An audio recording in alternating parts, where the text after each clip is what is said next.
Assalamualaikum warahmatullahi wabarakatuh. Salam sejahtera bagi kita semua. Bagaimana kabar kalian hari ini, teman-teman? Masih semangat untuk menyimak materi dari saya?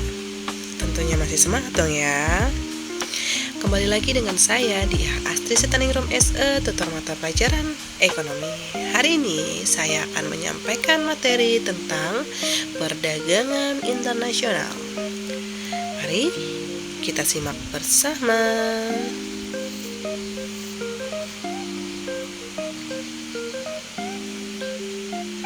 Pertanyaan yang akan kita diskusikan yaitu bagaimana konsep perdagangan internasional dan apa saja dampak positif dan negatif dari perdagangan internasional. Ada yang tahu? Oh ya, jangan lupa ya untuk absen di kolom komentar dan siapkan buku catatan kalian.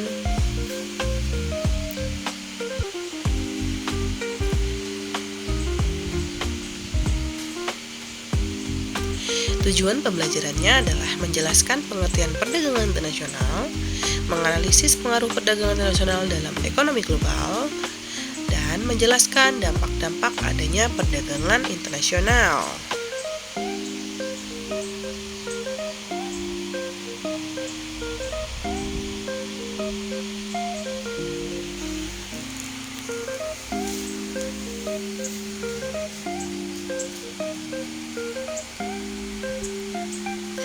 Perdagangan internasional adalah aktivitas jual beli barang dan jasa yang melibatkan dua negara atau lebih.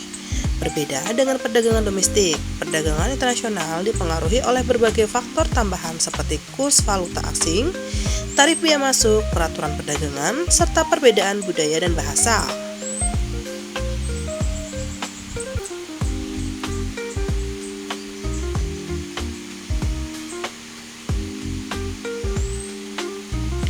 Prinsipnya sendiri sama seperti kegiatan perdagangan pada umumnya, ada proses jual beli. Satu negara berperan sebagai penjual dan negara lainnya berperan sebagai pembeli. Aktivitas perdagangan ini kemudian disepakati oleh kedua belah pihak. Contoh sederhananya adalah pada saat kita sendiri belanja produk luar negeri di sebuah marketplace, maka terjadi transaksi pembelian untuk produk hasil perdagangan internasional tadi.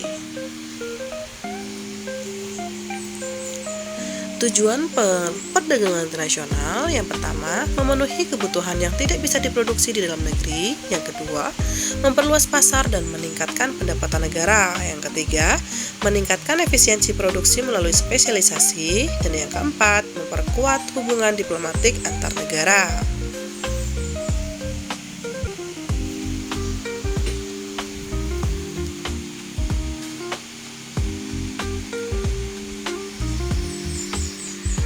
Teori perdagangan internasional, teori yang pertama yaitu teori merkantilisme, dikemukakan pada abad ke-16. Teori ini menekankan bahwa kekayaan negara ditentukan oleh jumlah emas dan perak yang dimiliki. Oleh karena itu, negara dianjurkan untuk mengekspor lebih banyak dan membatasi impor.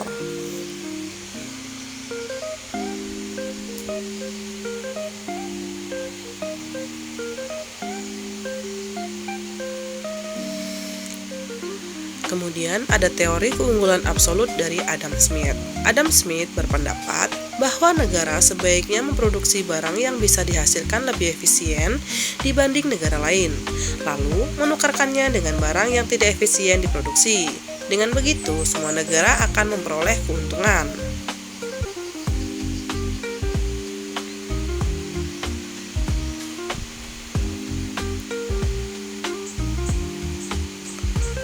Teori selanjutnya yaitu teori keunggulan komparatif dari David Ricardo. Ricardo menyempurnakan teori Smith dengan konsep biaya kesempatan atau opportunity cost. Negara tetap bisa mendapat keuntungan dari perdagangan internasional meskipun tidak memiliki keunggulan absolut selama ia lebih efisien dalam satu produk dibanding produk lain.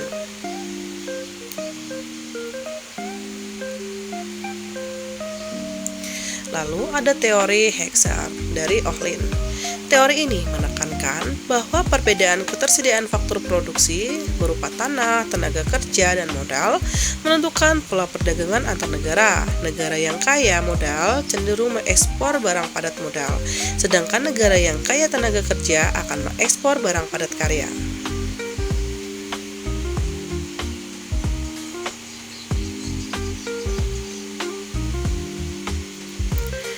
Teori terakhir yaitu teori modern atau New Trade Theory.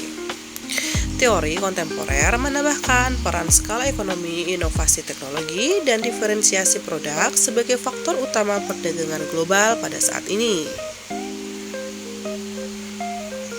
Itulah beberapa dari teori perdagangan internasional.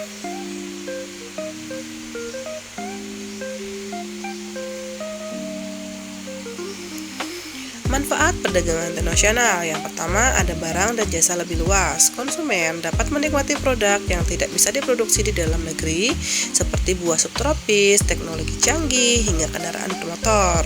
Yang kedua, peningkatan pendapatan negara. Pajak impor, biaya masuk, dan devisa hasil ekspor menjadi sumber penting bagi kas negara.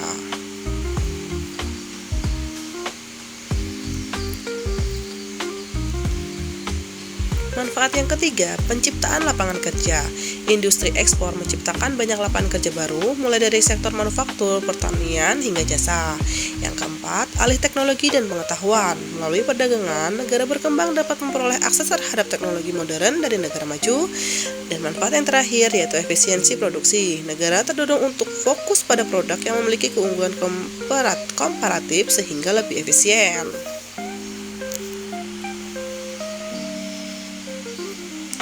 Ciri-ciri perdagangan internasional. Yang pertama, menggunakan mata uang asing yang disepakati bersama oleh kedua negara sehingga tidak harus menggunakan US dollar. Bisa juga memakai mata uang lain. Yang kedua, memiliki ruang lingkup yang luas sebab tidak terbatas oleh batasan negara. Apabila perdagangan ini memang dilakukan oleh dua negara yang berbeda, bahkan dari dua benua yang berbeda.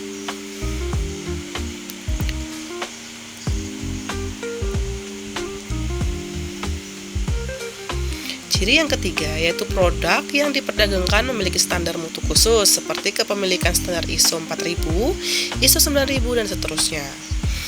Yang keempat, tingkat persaingan yang ketat sehingga negara yang bertujuan menjual produk dalam negeri harus punya nilai lebih agar bisa menarik minat negara tujuan dan mengalahkan negara lain yang menyediakan produk serupa.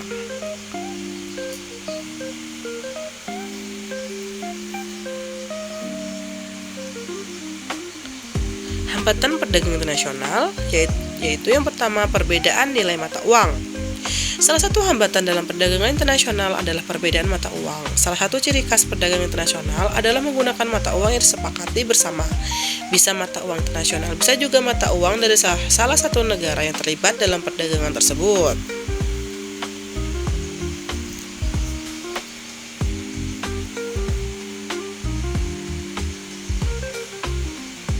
Hambatan yang kedua yaitu kualitas SDM yang rendah.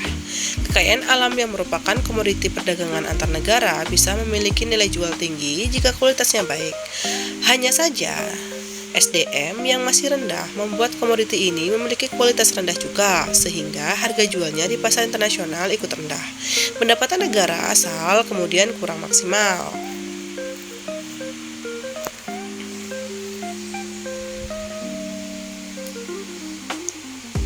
Hambatan selanjutnya, adanya konflik di suatu negara. Keamanan suatu negara adalah faktor yang diperhatikan negara lain sebelum melakukan perdagangan internasional. Negara yang menghadapi konflik akan sulit mendapatkan kepercayaan negara lain untuk menjadi mitra perdagangan.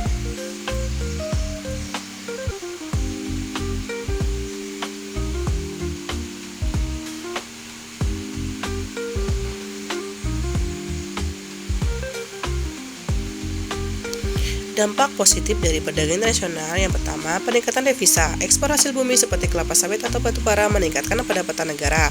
Yang kedua, alih teknologi. Impor mesin canggih atau kerjasama dengan perusahaan asing untuk meningkatkan efisiensi industri lokal. Yang ketiga, perluasan pasar. Produk tekstil atau kerajinan tangan lokal dapat dijual ke luar negeri. Yang keempat, memenuhi kebutuhan. Indonesia mengimpor gandum atau smartphone yang tidak diproduksi dalam jumlah cukup di dalam negeri. Dampak positif lainnya selanjutnya yaitu lapangan kerja, ekspansi bisnis ekspor meningkatkan kebutuhan tenaga kerja di sektor produksi, lalu kualitas produk. Produsen lokal meningkatkan kualitas untuk bersaing dengan produk impor. Yang terakhir, kerjasama internasional. Terjalinnya hubungan diplomatik dan ekonomi yang lebih kuat antar negara.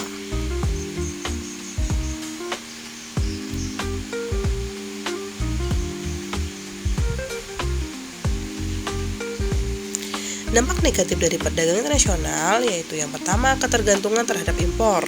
Negara berkembang seringkali bergantung pada teknologi dan produk dari negara maju yang dapat mengganggu stabilitas ekonomi jika terjadi krisis. Yang kedua, industri lokal gulung tikar. Masuknya barang impor yang lebih murah dan berkualitas tinggi membuat produk lokal sulit bersaing, menyebabkan industri dalam negeri merugi atau tutup.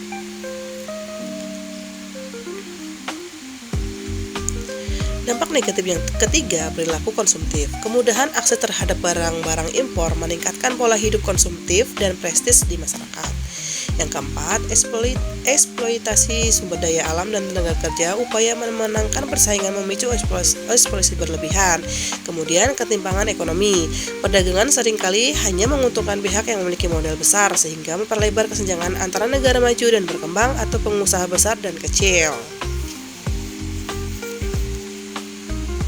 Dampak selanjutnya, kerusakan lingkungan. Aktivitas transportasi dan produksi besar-besaran untuk ekspor impor berkontribusi pada polusi dan kerusakan lingkungan. Lalu, bahan baku lokal habis. Bahan mentah dalam negeri berisiko habis diekspor. Kemudian munculnya dumping, yaitu praktek menjual barang di luar negeri lebih murah daripada dalam negeri yang mematikan persaingan sehat.